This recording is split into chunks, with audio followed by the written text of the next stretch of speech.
एक बार अकबर और बीरबल बागीचे में बैठे थे। अचानक अकबर ने बीरबल से पूछा कि क्या तुम किसी ऐसे इंसान को खोज सकते हो जिसमें अलग अलग बोली बोलने की खूबी हो? बीरबल ने कहा, क्यों नहीं, मैं एक आदमी जानता हूँ जो तोते की बोली बोलता है, शेर की बोली बोलता है और गधे की बोली भी बोलता है। अकबर इस बात को सुनकर हैरत में पड़ गए। उन्होंने बीरबल को कहा कि अगले दिन उस आदमी को पेश किया जाए।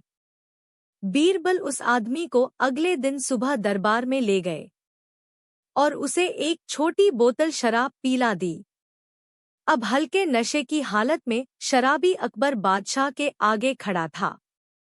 वह जानता था कि दारू पीकर आया जानकर बादशाह सजा देगा, इसलिए वह गिड़गिड़ाने लगा और बादशाह की खुशामद करने लगा।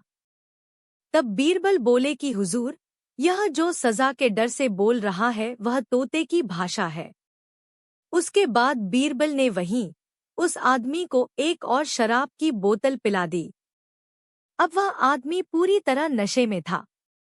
वह अकबर बादशाह के सामने सीना तान कर खड़ा हो गया। उसने कहा कि आप नगर के बादशाह हैं, तो क्या हुआ?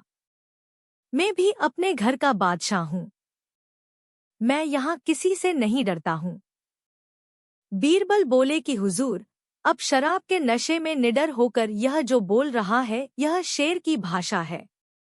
अब फिर से बीरबल ने उस आदमी का मुंह पकड़कर एक और बोतल उसके गले से उतार दी।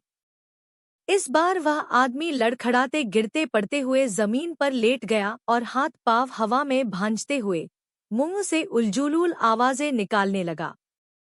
अब बीरबल बोले कि हुजूर, अब यह जो बोल रहा है वह गधे की भाषा है।